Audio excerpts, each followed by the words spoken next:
भाई नेमकं काय प्रकरण आहे आणि आता काय सध्याची परिस्थिती आहे? उमेश दळवी या मजुराचं अतिशय निर्घुणपणे हत्याकांड झालंय. त्याच्या पायाच्या टाचापासून ते केसापर्यंत त्याच्यावरती लाट्या काट्याने हल्ला केल्याचं एकंदरीत त्या इमेजवरून दिसतंय, फोटोवरून दिसतंय. एवढंच नाही, त्याच्या चेहऱ्यावर सुद्धा जखमा आहेत, त्याच्या पूर्ण शरीरावर जखमा आहेत आणि अवघड जागेवर जिथं त्याचा प्रायव्हेट पार्ट आहे त्याचं असणारं लाद घालून ते सुद्धा निकामं केल्याचं किंवा काहीतरी मोठं शस्त्र तिथं मारलेलं आहे. एवढा क्रूर हत्याकांड आहे, महाराष्ट्राच्या पाटलावर हादरून टाकणारी ही घटना आहे. हा दलित परिवारातला आहे आणि गेल्या सकाळपासून कुटुंब शिवाजीनगर बीड या पोलीस स्टेशनला बसून आहेत. त्यांची तक्रार घेतली जात नाही.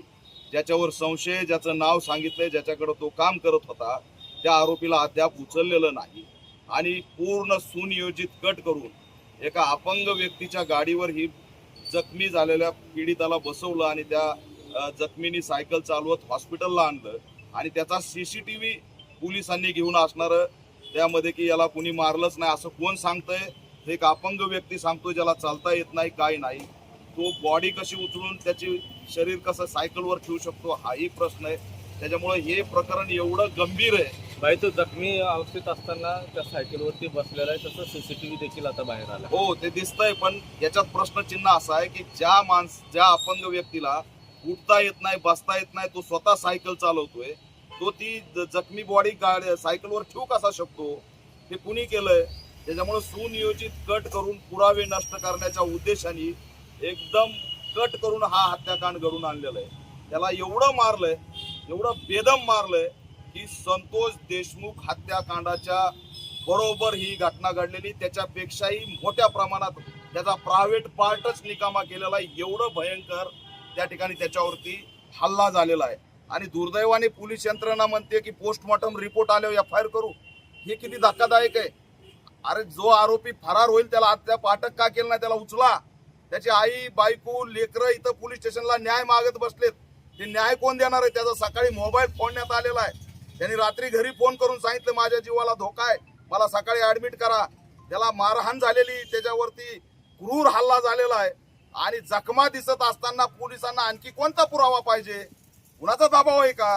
हे असणारं धक्कादायक आहे. म्हणून त्याची तक्रार घेतली पाहिजे, एफआयआर दाखल झाला पाहिजे. 302चं प्रकरण आहे, अॅट्रॉसिटी ऍक्टचं प्रकरण आहे.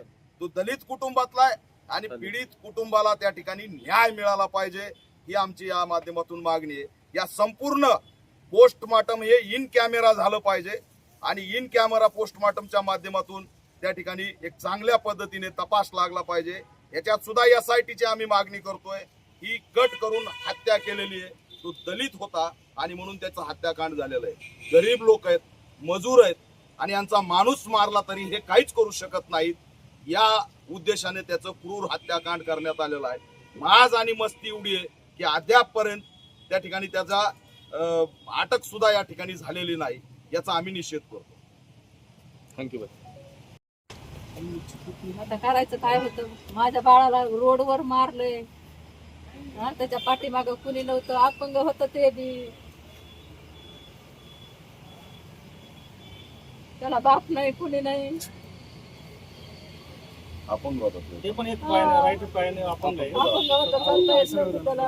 आणि एक पाय अक्षरशः ते पाय त्याचा जो अपंग पाय होता पाय बेंड होता. मोडलेला होता, तो सरळ केला त्यांनी मारून मारून. एवढे मारले. एवढं बेकार प्रकारे मारले. पाय ते पाय चालू आहे. अक्षरशः अंत्यशः फोडून टाकलं, म्हणजे रक्त वाहत आहे. रक्त वाहत आहे त्याच्यात. सरळ पूर्ण केलंय. पूर्ण पाय असा धरून आणि पाय असा पाय एकदमच काय काय नाही. मारला पाय सरळ.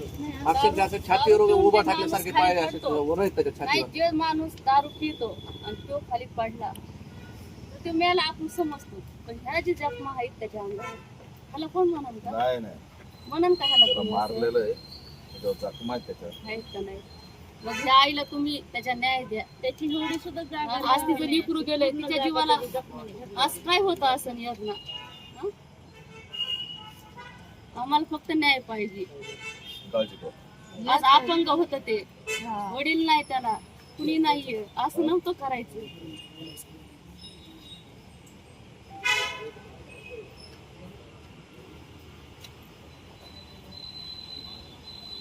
चालतंय.